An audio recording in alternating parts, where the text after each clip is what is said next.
just, we are live. We are live, but here, we got to do this first for the fans. This is 2OF Entertainment.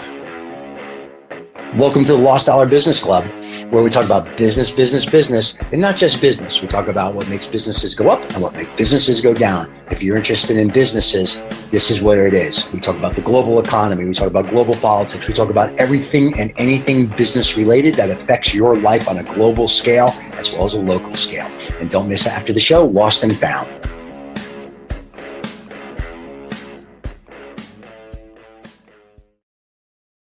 Oh, we're here. Look at this. We are live. We have Mr. Guy Standing joining us today for the people on the podcast that can't see it. But before we start the show, I have to just say one thing.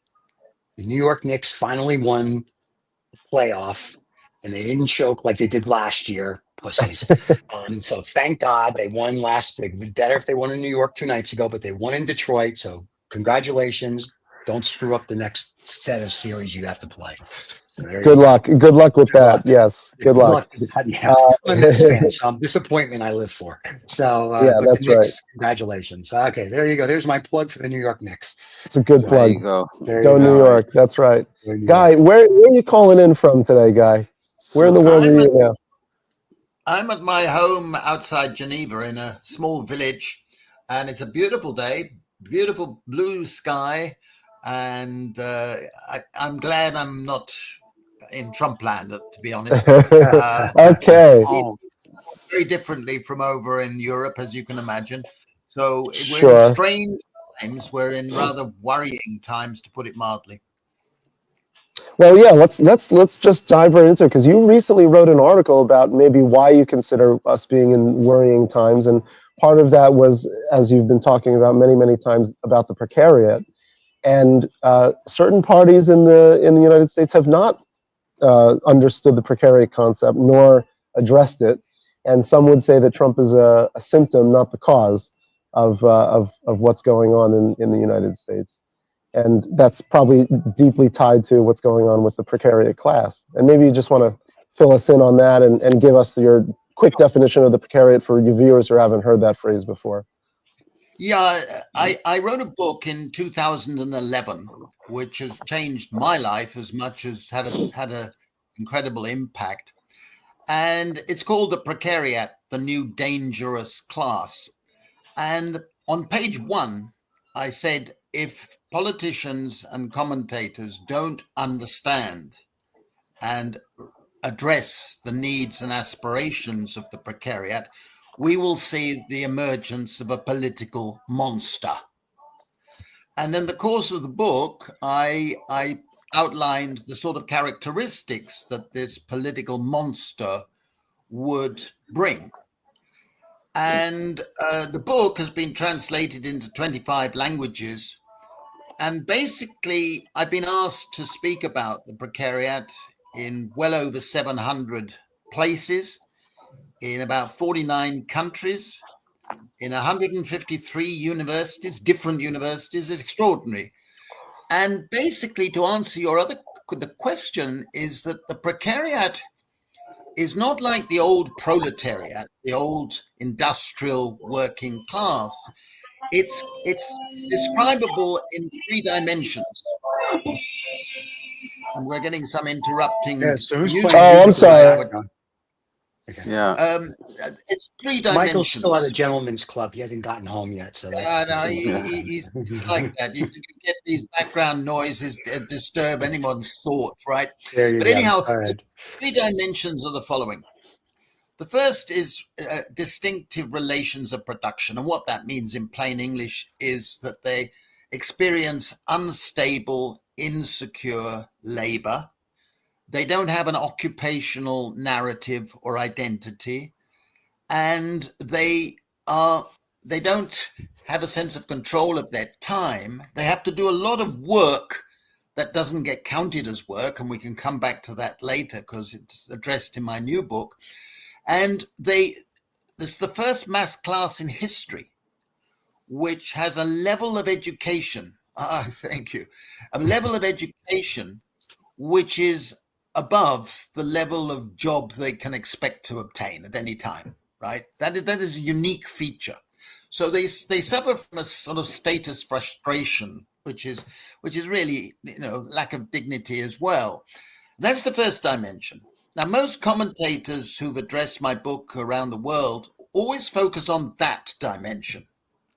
And for me, that is actually the least distinctive. There's always been casualization. There's always been insecurity for workers. But the second dimension is that this is the first mass class that has had to rely almost entirely on money wages without access to non-wage benefits, paid holidays, paid medical leave, paid this, paid prospect of pensions, and so on. And it is also the first mass class which is systematically exploited by debt. The precariat are living on the edge of unsustainable debt all the time. That's their norm, if you like. And that, of course, creates tremendous economic insecurity, and their wages are declining in real terms, volatile, uncertain. Uncertainty is a characteristic of being in the precariat. And that leads to the third dimension, which for me is the most important. This is the first mass class in history that has been losing citizenship rights, the rights of being a citizen. They've been losing social rights. Benefits have been cut, made more conditional, and so on and so forth. They're losing cultural rights. They can't exist in cultures that they identify with. And they're losing civil rights. They can't get access to equal justice. They can't get because they can't afford it or it's denied them. And they're losing political rights because they don't see in the state any political party that represents their interests and needs and understands them. Now, those are the dimensions, but the really important outcome is that if you're in the precariat, you feel like a supplicant. You feel as if you have to ask for favors from everybody, be it landlords, employers, parents, spouses, friends, debt collectors. You have to be, and that is the original definition of precarious, going back to the Latin root of the word. It was defined as obtained by prayer. That's what it meant. Now, the important part of the precariat, as I said in my original two books on the subject, which was before the emergence of Trump in 2016, when Trump was elected, I had a deluge of emails from around the world, from all sorts of nationalities saying, your monster has arrived, right?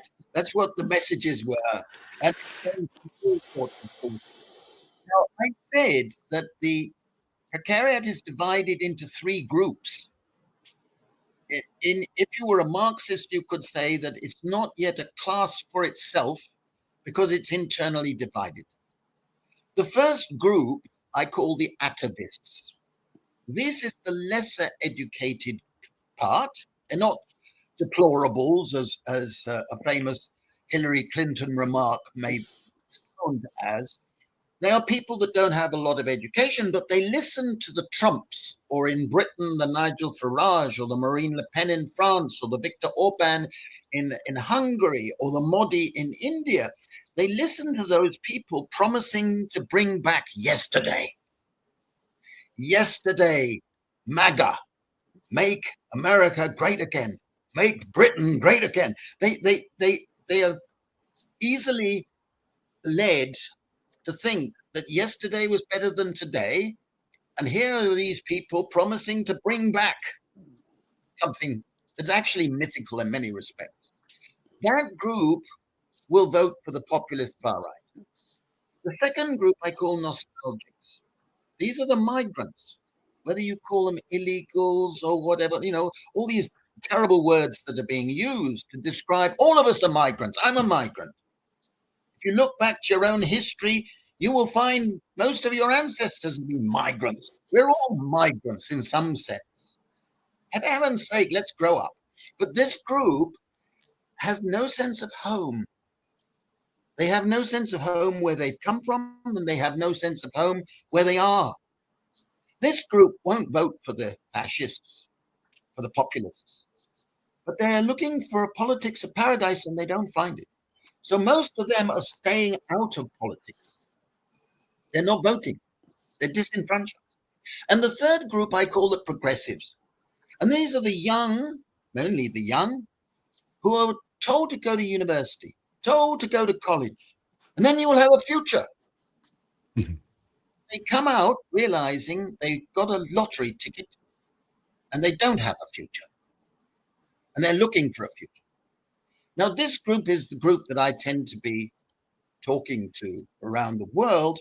And it's this group who basically say, Democrats, what are you offering us? You're not offering us anything. Trump doesn't speak to me. The old Labour Party, that doesn't speak to me.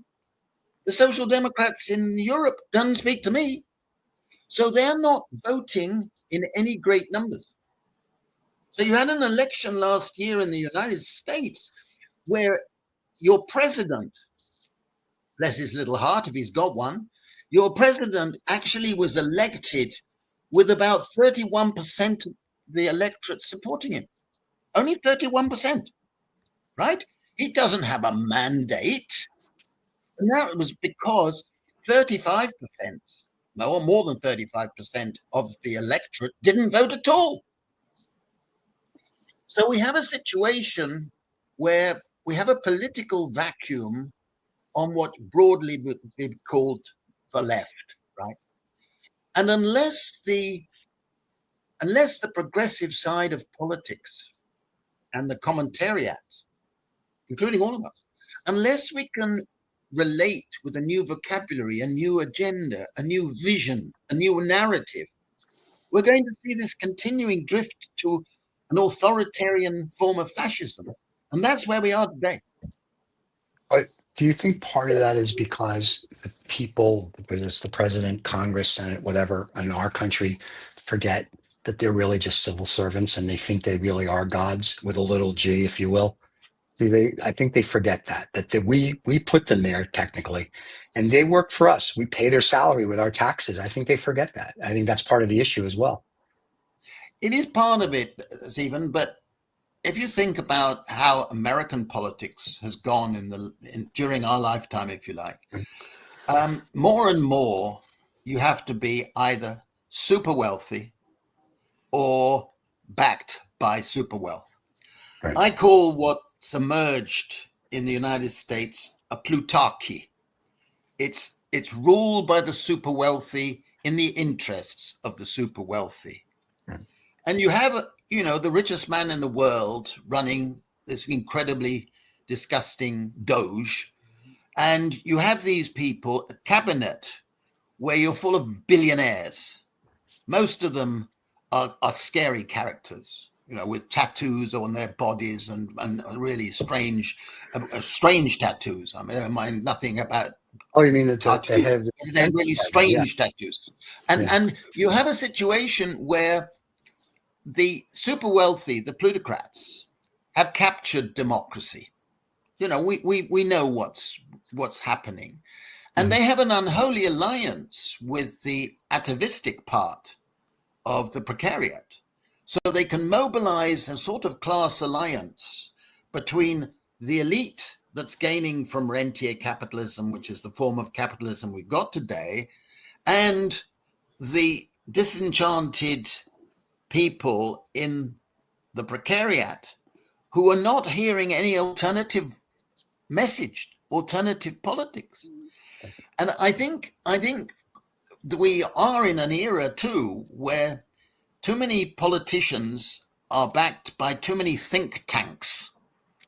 We're suffering from think tankitis, where you've got all of these young aspiring bureaucrats, as you were just describing them, jockeying for position to gradually move up the ladder and become a political candidate somewhere. And meanwhile, they serve some senator or congressman or whatever, and do their homework. But they're not real people in the sense, because they don't come grounded from their communities, their societies, their living ways, they're going through think tanks. And I've met so many of them, and they're sort of mechanical. We don't need robots. We've got them there. It is really a very worrying set of circumstances, because they're all on stepping stones trying to move through a system which is actually controlled by the Musks and the Peter Thiels that I describe in that article that Michael mentioned. So, do you think this is a problem of the developed world? Because we have, is it Europe, the US, Canada, and maybe a few other places, or is this do you think it's a worldwide phenomenon? Well, John, I'm convinced it's a worldwide phenomenon. I get quite a lot of invitations to speak in China, and the Chinese precariat is enormous. Yes. And increasingly vocal and critical of its own regime, as well as international trends. And there are various names that have come up in the Chinese debate, like the ant tribe, suggesting people is running around like ants and so on. And there's a wonderful doctorate that was being done by a Chinese woman who took my framework and wrote about the Chinese precariat, a beautiful dissertation. And I've also been asked to speak across Africa, across India, and Southeast Asia. I'm about to go out to Malaysia, where I've been invited to speak, and meeting the Prime Minister there, who wants to understand these phenomenon. So I think it's a global phenomenon. I certainly can tell by my emails that it is global. I get emails every day from various parts of the world, and I can never predict from which country the next lot is going to come from. So I think it is genuinely global. Where do you see It the takes next different steps? forms, but it's essentially the same. Yeah. So where do you see next steps then for this global, if you will, phenomenon? Are we going to go with the Elon Musks of the world buying elections globally, so the rich just basically, those five people, if you will, the Illuminati take over the world? Or is it, I keep saying, 7 billion people are going to take a picnic at some point and say, we've had enough? I would put my answer in terms of Karl Polanyi's great book, The Great Transformation, Okay. which he wrote in 1944, was published in 1944. And his argument was that capitalism develops through phases. And in the 19th century, they moved to a free market, laissez-faire ideology, and finance became powerful. Britain was the leading capitalist country. Finance became more and more powerful, and inequalities rose and rose, and insecurities rose and rose, until, in his words, there was a crisis with a threat of the annihilation of civilization. And that, of course, was in the 1930s. And he said at that point, the crisis could either move to an authoritarian form of fascism or Bolshevism or some extremism of state controls in the interests of the affluent and others, or a new progressive agenda and vision comes into force. And his book was, he said basically the first stage was the shift to the far right. And then after the catastrophe of the Second World War, then the welfare states came into being as a response to that threat. Now, I hope that we can avoid the lesson of Polanyi, in the sense that we don't have another conflagration that will precede a progressive agenda. But we are at that crisis point We are at a point where we could have a rapid lurch to a form of neo-fascism. And I'm not using those terms lightly. I mean, what some of the things that Trump is doing against your universities, against your colleges, against protesters, against the rule of law, are truly in that direction. I've just been writing an article about one of his executive orders. He's issued 143 executive orders in his first 100 days, and all of them are undemocratic, and most of them are increasing inequalities, threatening the environment, threatening the status of women and people with disabilities. There's a familiarity in that emerging authoritarian direction.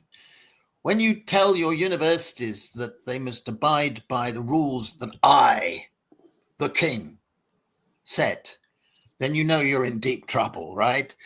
And Well, if they want the money, if they want federal money, you got to abide by federal rules. Well, yeah, but you don't alter the rules unilaterally.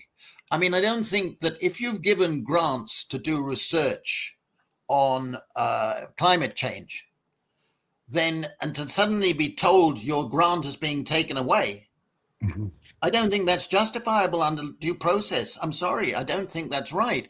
And I don't think it's right to threaten without evidence that your threats are valid, okay? I would say that if a university is not abiding by federal rules, then you are 100% right, okay?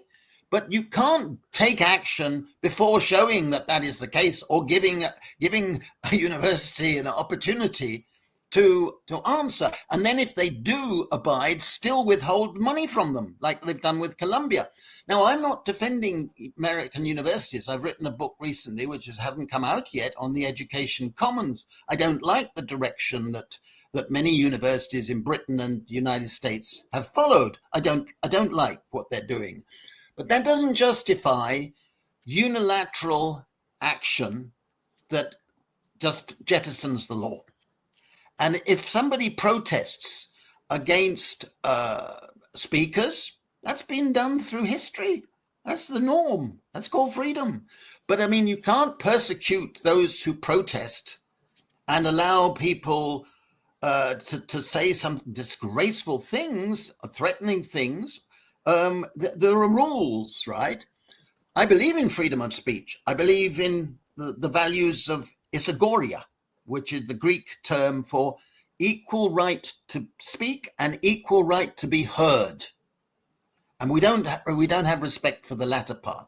So for me, that's a big area.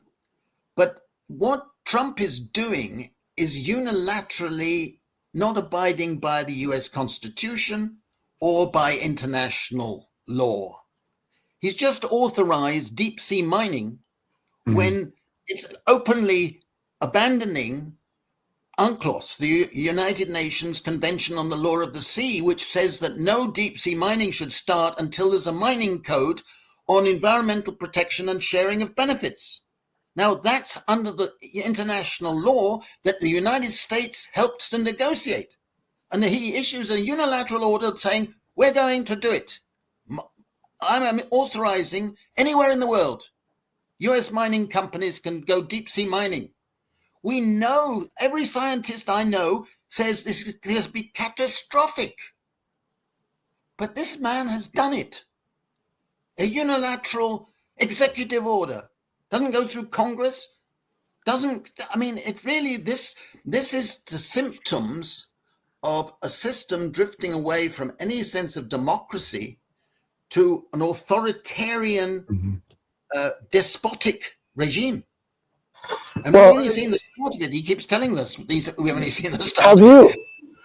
Have you? What do you think about when we talk about the evolution of where this came from? I mean, there was the Occupy Wall Street movement in 2011, right? And that was quickly stomped out and replaced by cultural warfare. as opposed to class warfare. At least that's what it seemed like in New York and the United States. Yeah, yeah. But do you think that now with the precariat an even worse financial position, that kind of movement could again point to the plutocracy or point to the oligarchs and say the divide is even greater and it's too great? Well, I mean, I think that's a good opening set of questions, if you like, because I participated in a minor way in the Occupy Wall Street and Occupy movement in Europe as well.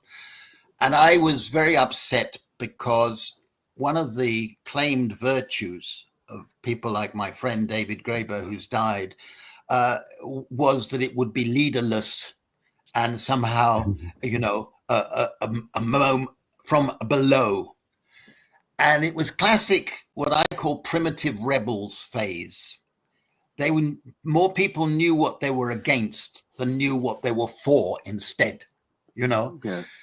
And I think what's been happening since 2011, which actually coincided with my book coming out, and I got a huge amount of coverage in Europe and so on. And since then, I think more people have come to realize that they don't feel sorry for themselves.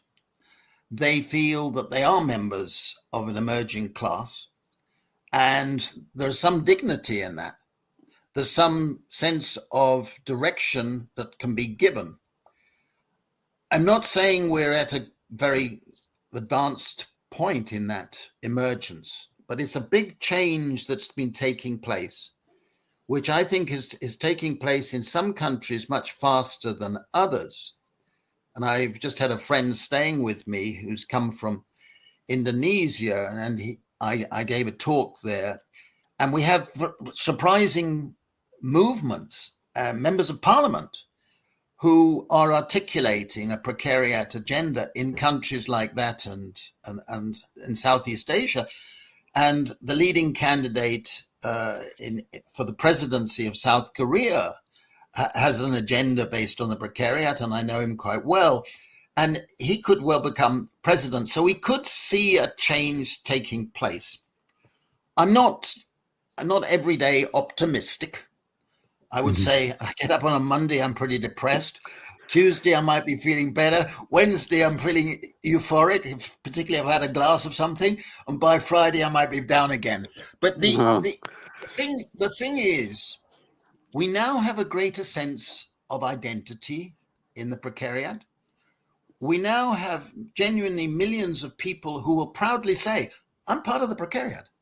I'm part of the precariat.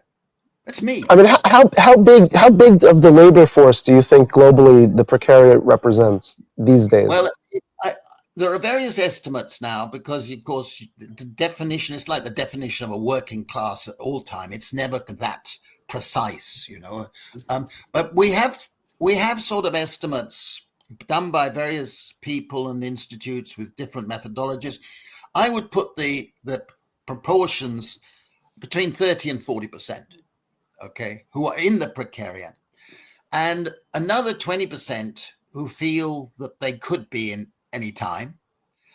And I find one of the things, I gave a talk a couple of weeks ago, and it was typical. Wow. At the end, an elderly couple, not that elderly, but a couple, middle-aged couple, if you like, came down the aisle and said, can we have 2 copies of your book? And I said, yes, who do you want me to sign it to? And they said, it's for my son and my daughter, because I'm not part of the precariat, but my son and daughter are going to be, or are. That's what I get that reaction. I get that reaction an incredible amount of time. And therefore, potentially, we have support from people who are outside the precariat once they know what the hell it is.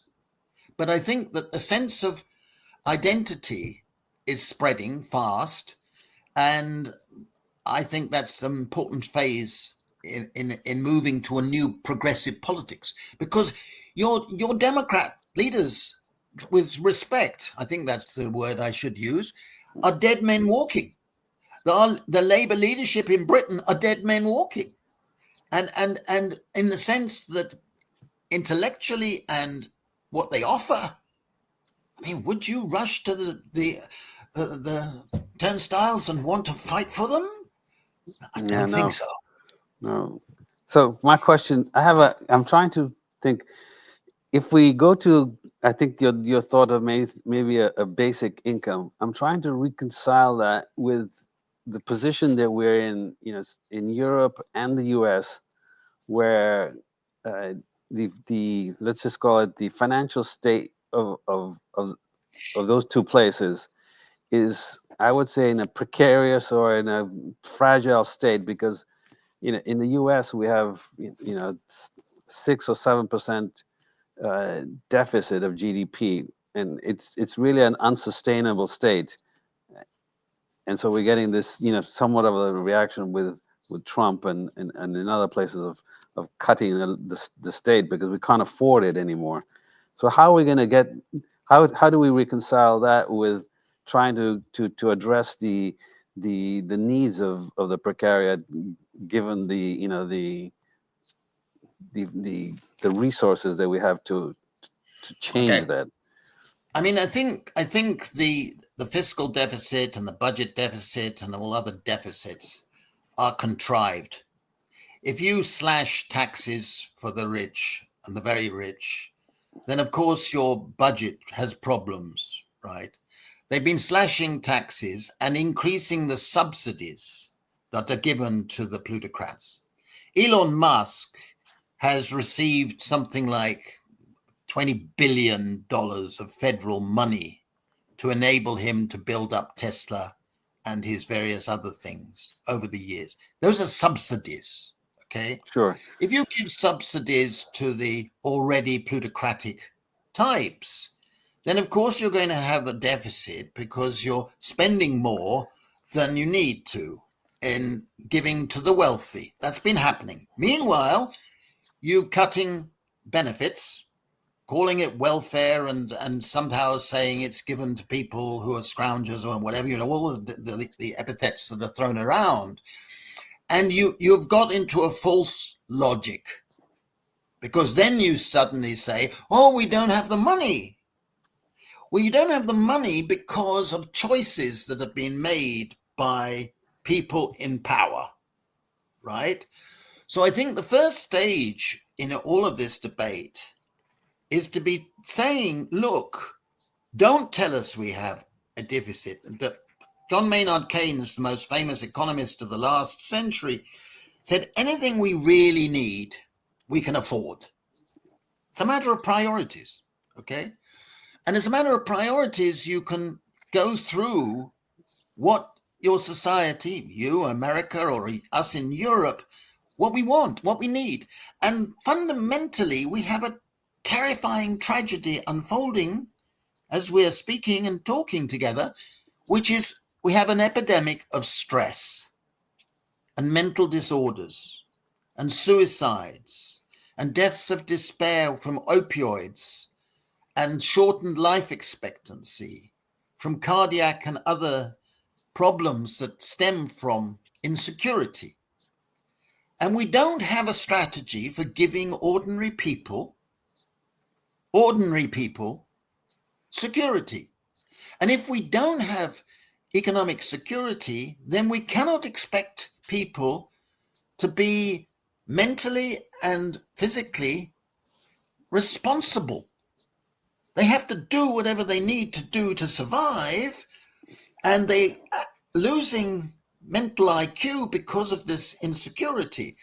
Now, this is the crisis of our age. This is the crisis of the precariat. And our politicians on the left and the right, the mainstream politicians, are not offering an agenda for that.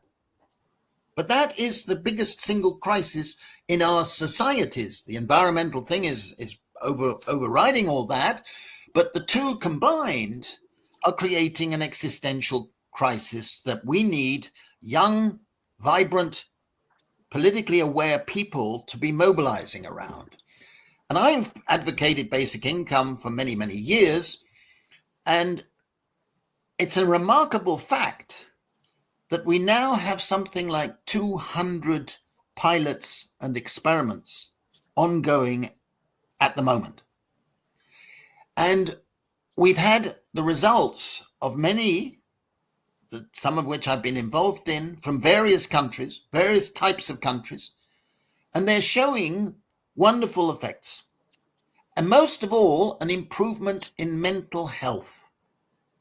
That's the biggest single finding that I would emphasize. Now, if you don't have a politics to give people basic security, you're unworthy to be in politics, in my view. This should be fundamental. And I don't believe that it's unaffordable. I believe in various forms of green and eco-fiscal policies. We can afford it easily. But taking away the subsidies given to the super wealthy and to the banks and so on is a first step. Only a first step, but it would be a very good first step. Yeah. But No, it goes back to my original statement, though. At some point, the United States is not going to do a basic income, so that's make believe. And China, they'll just kill people. So you have 7 billion people or 8 billion people. At some point, they're going to take a picnic because they're going to be like, we have nothing. We have no food. We have no water. We have no this. We have no that. I don't feel for Harvard at all because they put people in there that apparently need remedial math for 2+2. So some of the things that Trump does is okay. A lot of the other stuff, to your point, is very authoritarian, very 1930-ish. But at some point, doesn't the globe go enough? I mean, like Elon's bodyguards may get $1 million a year, but if 50,000 people want to tear you apart, I don't think they're going to stay for it. So doesn't the populate go, enough's enough? We need change. The guy who's in there now, the orange guy, thinks he is a king or a dictator. He thinks he's in there for life. So the Democrats are pussies. They're not going to do anything. In 2028 or 30, when he was supposed to leave, he's not leaving. Okay, what are they going to do? Nothing. Because they could be like, you're bad. You're a bad boy. He tried to overthrow the government in 2020. Nothing happened. Okay, you're a bad boy. So the king is here. He doesn't care about the little people. At some point, even the Trumpers now, or the MAGNA people, are like, we don't like what's going on because they don't realize what a tariff is, and now apparently they do. So now, do they go, enough's enough? Like, now we're going to have another 2020, but on a larger scale, because people are going to be like, I can't live. I can't do this. I can't do that. When you can't do food, water, medical, health, blah, blah, blah, blah. At some point, people are going to be like, yeah, we're going to take a picnic. And you can't stop, you say 300 million people in America if they decide to take a picnic. Well, the Americans are lazy, so 6 people. The rest of the world, maybe not so lazy. So what do you do? Or what do you think it's going to go or not go that way? No, I mean, you're talking like the Monday of me, as it were. I mean, it's easy to get pessimistic and fatalistic. Mm-hmm. And I don't think that's our prerogative as human beings. I think that we have to find the way through these things. This is an existential crisis of enormous proportions. None of us are littling that. We know that. I think that I'm slightly more optimistic that we will have something moving towards some form of basic income, even in the United States. I'm actually encouraged by the fact that enormous number of cities in the United States, their mayors and their politicians have come out in favor of a basic income in their city. Right. Over 50 US cities have committed to that. I'm enormously impressed by the fact that I've got records downstairs of nearly 100 experiments going around in various parts of the United States.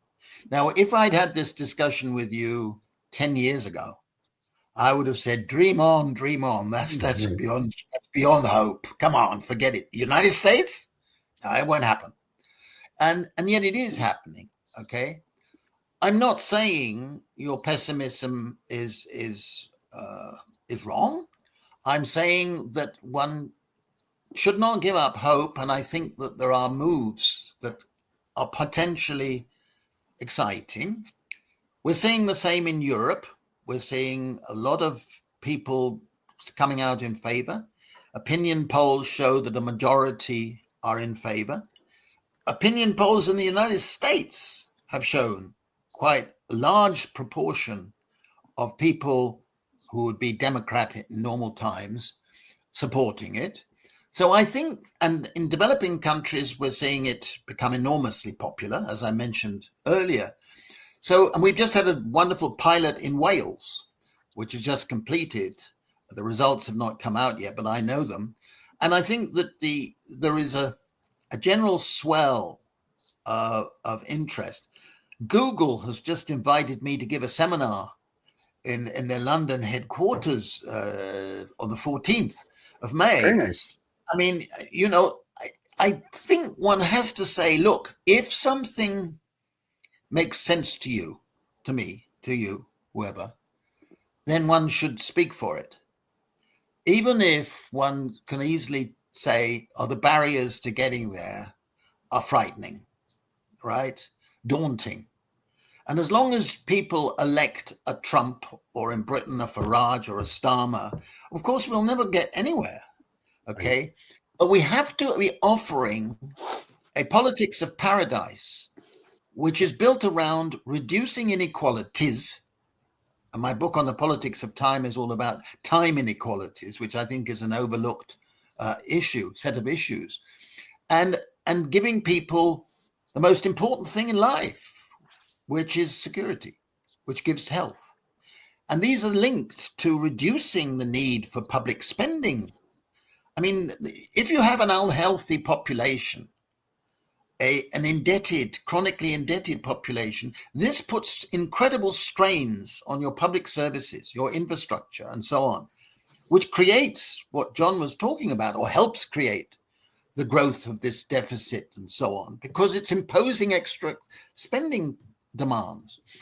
And I think we are at a point where, if we look at what's happening from the perspective of the precariat, then we can develop a transformational politics which will be feasible, whether it's in the United States or Europe or in developing countries for that matter, that will motivate and embolden people in the precariat.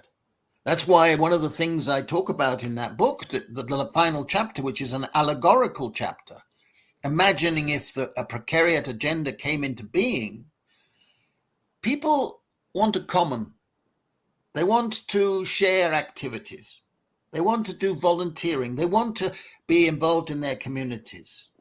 They want to be citizens. At the moment, they're being denied that possibility.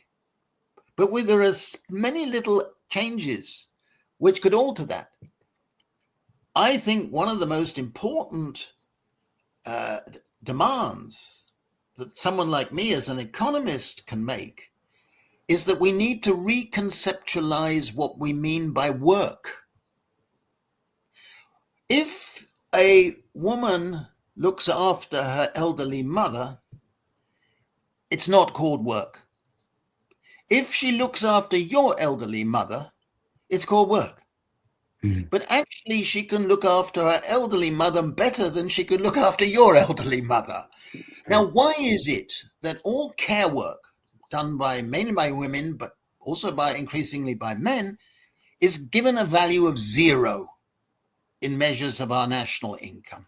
0, right?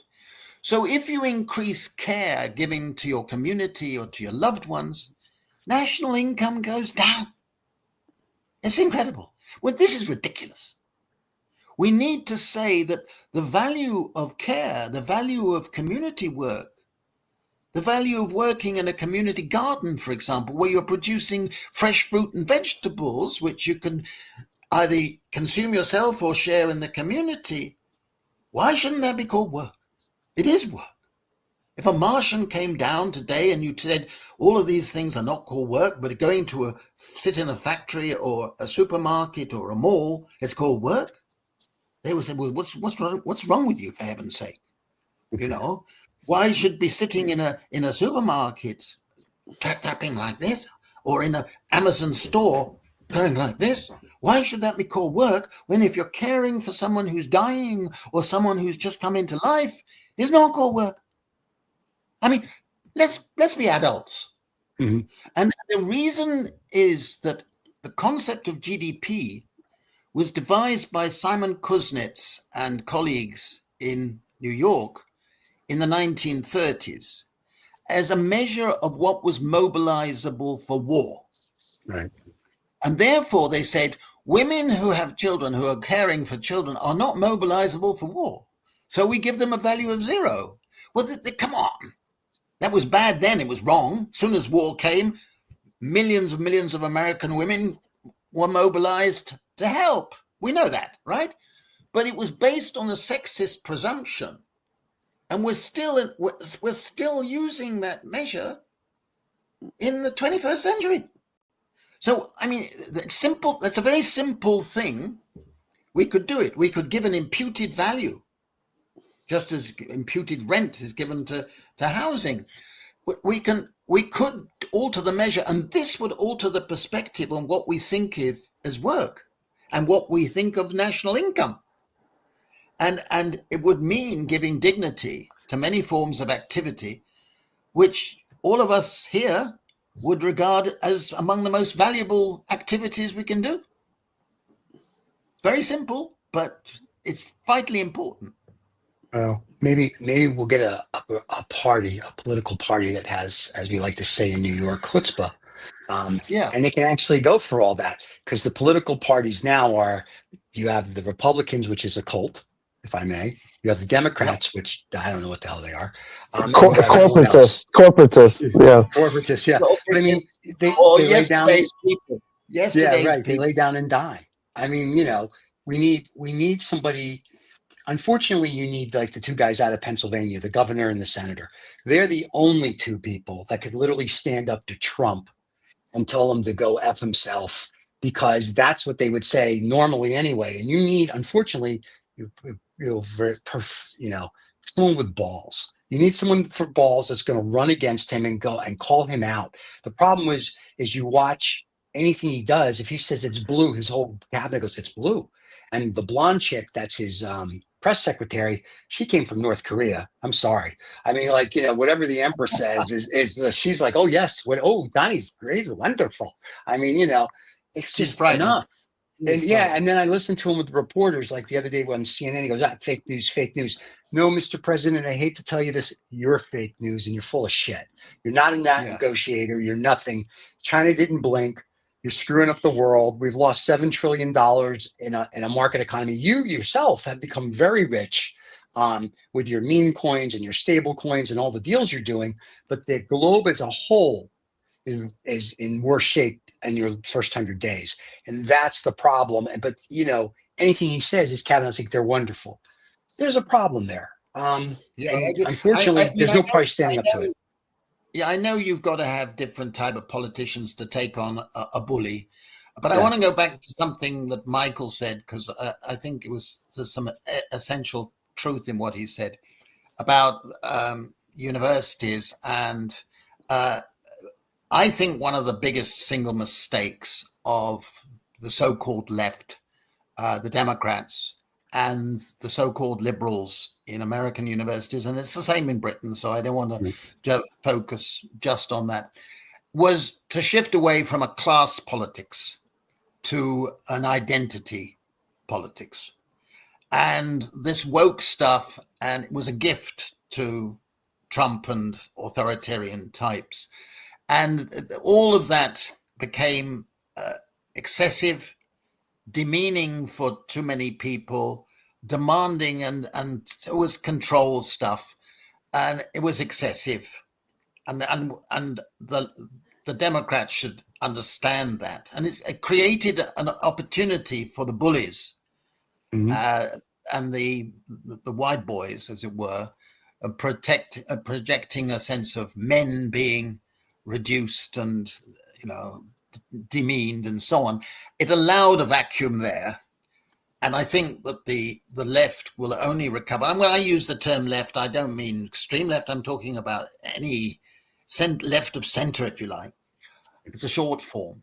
But the progressives have got to realize that you only get a progressive transformation if it's based on the interests and needs of the emerging mass class. And that means that they must understand the precariat. What I mentioned in that article that Michael mentioned was that I spent several days in the Bilderberg group meeting. I have to abide by Chatham House rule where you can't say who said what to whom. But I gave a talk on the precariat there, and this was in 2016 before the election of Trump. And the people there were all on the political right. I was very surprised to be invited, obviously. And they showed an understanding that was worrying to me, because they understood that the precariat was potentially mobilizable for the far right. I sat next to Peter Thiel all the time. I had a breakfast with Lindsey Graham, who wanted to know more details and wanted to take advantage of playing on the fears and so on. And I said to myself that this is worrying because it shows that they are understanding class politics. They're playing their version of class politics. I don't like it, but they're at least understanding class politics. And they did an alliance between the plutocrats and the atavistic part, as I mentioned earlier, of the precariat, whereas the left, the Democrats, have failed to do that. I mean, Biden's industrial policy was all about subsidies and, the old style manufacturing jobs. I'm sorry, it won't happen. Trump will not succeed, even though he's doing these draconian tariffs and so on. And there's nothing wrong.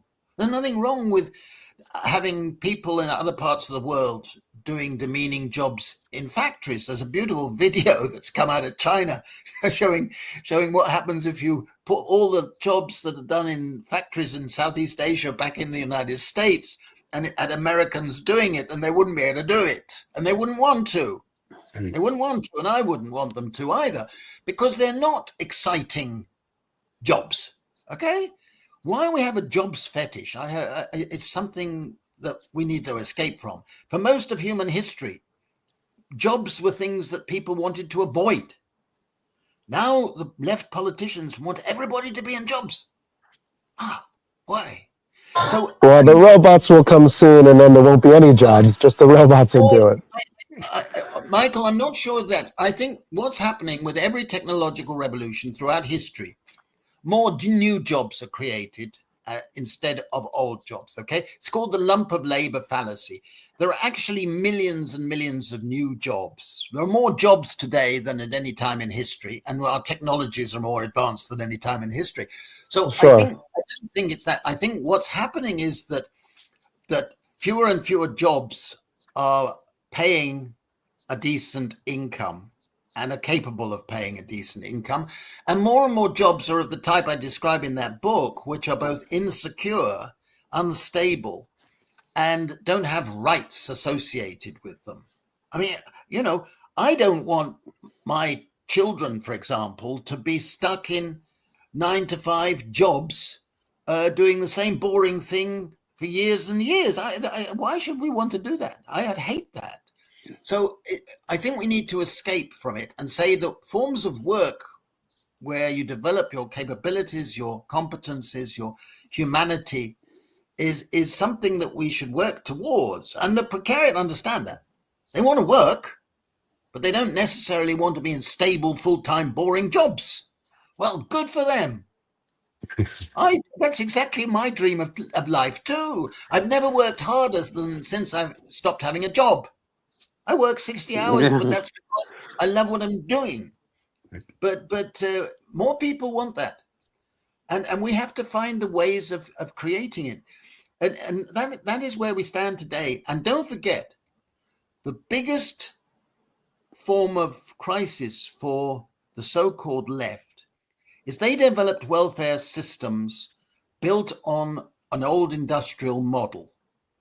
And the old industrial model was that you had a probability of being unemployed, you had a probability of being sick, you had a probability of having an accident, you had a probability of becoming pregnant, etc. And you could design a social insurance system for that. All of those things. You can work out the probabilities and therefore design a social insurance. Today, we don't have that. We have a situation of chronic uncertainty. You don't know when you're going to be hit by a shock. You don't know how hard it's going to hit you. It's unknown unknowns in the famous Rumsfeld term. Mhm. And that is different. You cannot have an insurance system. That's one of the fundamental reasons why we need to move to having a basic income of some sort to give people a floor of security. And that, for me, is a different way of measuring and imagining the challenges of our time. More and more jobs are going to be online. We know that. Millions and millions of jobs today are online. And the size of the American labor force or the British labor force is not measured by the number of workers in the United States or in Britain, because huge numbers of people in India and Africa and wherever are migrating their labor without migrating themselves. It's a remarkable modern phenomenon, and it's dragging down wages in the rich countries. You pick up a service line, as I had to yesterday, booking a flight, and you're talking to somebody, and I asked her, I said, "Where are you?" And she said, "I'm in Goa." I was meant to be talking to a London office, right? She was in Goa. And everybody knows that. More and more of these so-called jobs are being sliced up and put online. So millions of work days in the American labor force are actually being supplied by people outside the United States. They're not illegal migrants. They're not wanting to be migrants. They may be working in the Philippines or wherever it might be. And that alters the bargaining situation and the nature of our labor process, our production system. We need to say, what's wrong with that? Okay, what's wrong with that? We need to adapt to it, not try and be King Canute holding back technological and other waves. But we need a policy so that we give people the security and the sharing of the profits. That's why it's rentier capitalism. These technological jumps that are happening with AI and so on means that the Musks of the world are getting all the rents, whereas the people doing all the work are getting less and less. You know, a man has at one point $400 billion worth of wealth. 400 billion? I mean, this is disgusting and it shouldn't be accepted. And going back to your point, Stephen, which is that, you know, at a certain point, people will take to the streets and the pitchforks. That worries some of the people in Silicon Valley, I tell you. It worries my group of peers as well. And a lot of them are old money, and they always say, you know, back in the day, you could show your wealth, but you took care of whether you made sure everybody had food and water, electric. They had things. Now, since the greed is good era, and all of a sudden we got into the late 90s, early 2000, it became, oh, look at me, screw you. And so they look at this as, and 8 billion people are going to take a picnic. There's nowhere to go. And that's where their concern is like, so why aren't we making sure that everybody comes up with us? Granted, they don't need 12 houses and they don't need a Lamborghini. Why can't they just have a nice car, healthcare, food for their kids? And we don't worry about them. Then we can go do what we want to do. And the new people don't. And because of that, we have the problem that we have. And that's why I keep saying at some point, 8 billion people are going to take a picnic because only 500 or 600 million people are like comfortable. No, I don't. I use picnic as something different. Yeah, I understand. Yeah, I understand. Yeah. I feel that we're about to conclude. I feel that listening to the music, but I want to say that I think that we are at a beautiful point potentially where technologically and in terms of social policy, we have potential answers. I'm not being utopian or idealistic in thinking that we could change directions from where we're going. And in changing directions, we don't know where the end point will be, but we will be rolling back. It's called in my book, I use the term, the Hegelian term, negation of the negation. We need, first of all, to dismantle the things that are causing everything to get worse. And therefore, one needs an agenda of transformation. That's why Biden was such a waste. Mm-hmm. You know, and I'm sorry to say, Obama was also a waste. He had a great opportunity to, and he came with his useless, empty phrase, "Yes, we can." Well, we can what? What did he do? Whenever, Right. whenever the so-called left in Britain are the same, they have their opportunities, but they tend to throw them away because they're so desperate to keep on office. So they try their opinion polls and discussion groups and all these things to get their middle class support, when in actual fact they'll only have a limited opportunity to be really transformational. Yeah, And it sounds like the guy that's in office fair right now. politicians that know that. Sounds like the guy that's in the office right now. Got a limited amount of time to be a dictator until somebody says, "Yeah, it's time for you to go." At least the the man understands that, and he's running as fast as he can. 143 executive orders in 1 month, in 2 months rather, 3 months is ridiculous because they're not thought through. The one I mentioned earlier, it's 5 pages, and it misses out so many things. It's got so many errors in it because they didn't draft it properly or spend enough time thinking But the details. they don't draft anything properly, and they don't do No. anything in detail. Just watch one of the press conferences with the chick from North Korea, and Yes. you'll see what I'm saying. So listen, we have to let Guy go because That's what Guy. you use, Steve. Yes, because Guy, it's on one of the other shows. Guy, thank you so much. It's always a pleasure. For the people, this is one of Guy's books. If you'd like to get it, it's a great book. I've read it several times and I enjoy it. Guy will be back in a few months if the world's still here, because we always love having Guy to give us the insight of what's going on. Have fun at Google, have fun in Indonesia. And hopefully when we see you in a few months, things will be, as we say, more better. Let's hope so. Thank you very much, Michael, Steve, and John. Thank you, Guy. Yeah, Good to see you, good our talking friend. to you, Cheers. Guy. Bye-bye. All right. Always a That was great Guy. conversation. Always love having Guy on. All right, let's pay a bill and then let's do some lost dollar. How's that? Let's do it. That's right. All right. Get the freedom and the flexibility of remote work in the lucrative tech industry. Bend your life around the world. Bandicoot is the premier course and community for thriving in a remote tech career. Join the revolution today. Bandicoot.com, official partner of the Lost Dollar Business Club. Ever wonder how millions vanish into thin air, or how a single dollar can make all the difference? Join us on Lost and Found, where we dive into the wild world of financial mysteries. From misplaced fortunes to unexpected windfalls, we unravel the stories of people, companies, organizations, and even governments who've lost and found millions. Lost and Found, because every dollar has a story. Dun, dun, dun, All dun. right. Every dollar. There's a lot of stories today. There you A go. lot of stories in the economy. You know, I Yeah. love when Guy's a guest for one reason, because we don't have to do much. I love that because I'm like, just go. I like that because he like literally can talk for the hour. We could have a 3-hour show. I would love it. He's I got don't know if the fans would love great it, but I thoughts. love it. Yeah, it's like Michael Collins is like, just go. And I like that fact that he can talk on and deep and It's deep important. dive. It's important that we have these deep talks. Yeah. All right, so we have a guest next week. We'll talk about, or in 2 weeks, we'll talk about him in a second. John, what's your lost and found? You had 168 hours to prepare. Go.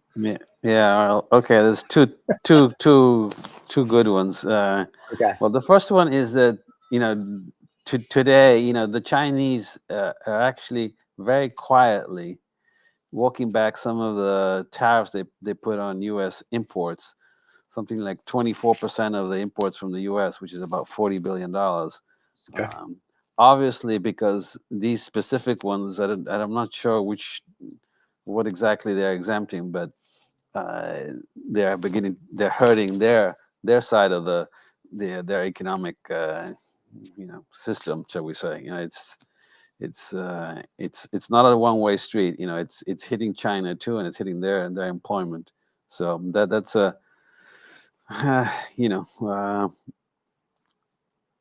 dollar. I don't know if it's a dollar win for anybody here, It but depends what side of the pond you're on, John.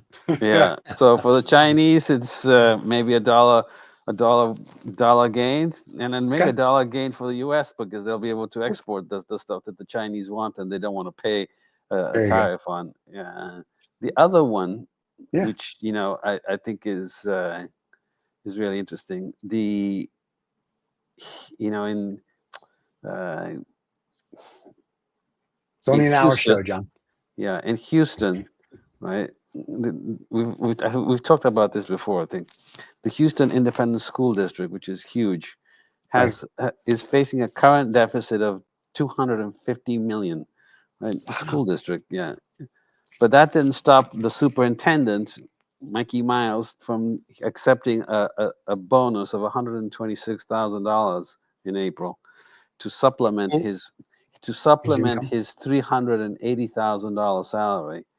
Well, See, here's the problem with that, John, is that when you pick up every child in a Lamborghini, that's yeah, why you have $250 million budget problems. That's why. yeah. So That's disgusting.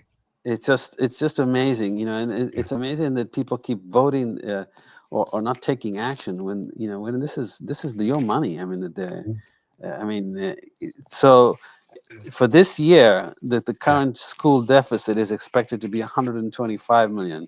So 250 last year, 125 this year. John, And it's only $400 million among friends. Stop it. yeah, So, so now they're going to have to be the district, approved the school board. Who votes for these idiots? It's just incredible, right? So they're going to have to dig in to their reserves and one-time savings to get out of this hole, I suppose. And they're going to fire 1,500 employees. Where these employees do and what they do is I don't know, beyond me, but so interesting. millions lost in Houston. Keep voting for the same fools that just I don't know, just don't know Here, how to let me hit you. manage stuff. Let me give you better news. Secret deals, foreign investment, presidential policy changes, the rise of the Trump crypto firm. There's an article in the New York Times that talks about World Liberty Financial has basically eviscerated the boundaries between private enterprise and government policies in ways unprecedented in modern history. Basically, it's everything we talked about earlier in the show. Trump is making billions with all his stuff.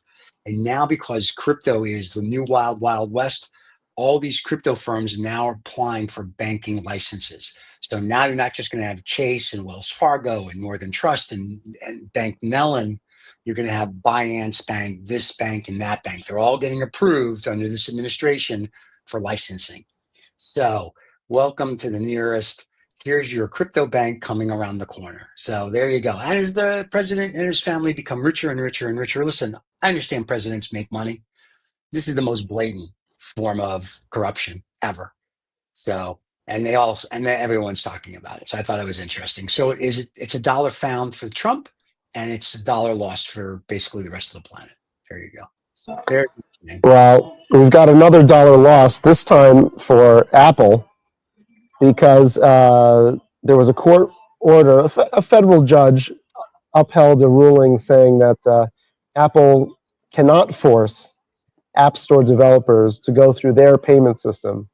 Okay. And that's the 25%, that's $100 billion almost in that 25% services there that is at risk for Apple, because Apple was charging 30%, taking a 30% cut of every App Store purchase. Right. And now, at least for now, they're going to appeal it, obviously, but at least for now, app developers have the ability to go through other payment systems where maybe they're not paying Apple's 30% cut.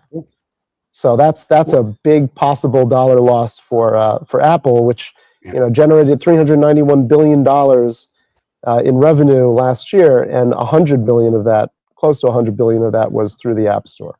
So And there's a lot of before we money at leave, stake. that is a dollar loss. Before we leave, let me just give you the breaking news coming across the wire. Trump renews threat to revoke Harvard's tax exempt status. Just came across the wire, kids. So there you go. Live news on the show. Anyway, we hope you've enjoyed the show. We hope you enjoyed our guest. In 2 weeks, we have David D. Molfetta from the NextGov publishing house, Oh, covering David's the back. federal government. David is back, and it's going to be We like great. David. David will be good. And our David's Nice. coming back next Friday, as far as I know. He's back from his naked Tahitian boy oil body rub and his yacht. So we'll hear all about that. Or not want to hear about that. Yeah. Or not want to hear about that. But we have video. We can put that up on OnlyFans. Thank you for listening and watching. If you were live, if not, we broadcast it on Saturday mornings. Get it wherever you get your podcast, or you can see us here on YouTube. Thank you for everybody. Don't forget to subscribe and like. And we will be back next Friday on another Lost Dollar Business Club. Have a wonderful weekend, everybody. Cheers. all right. Yeah.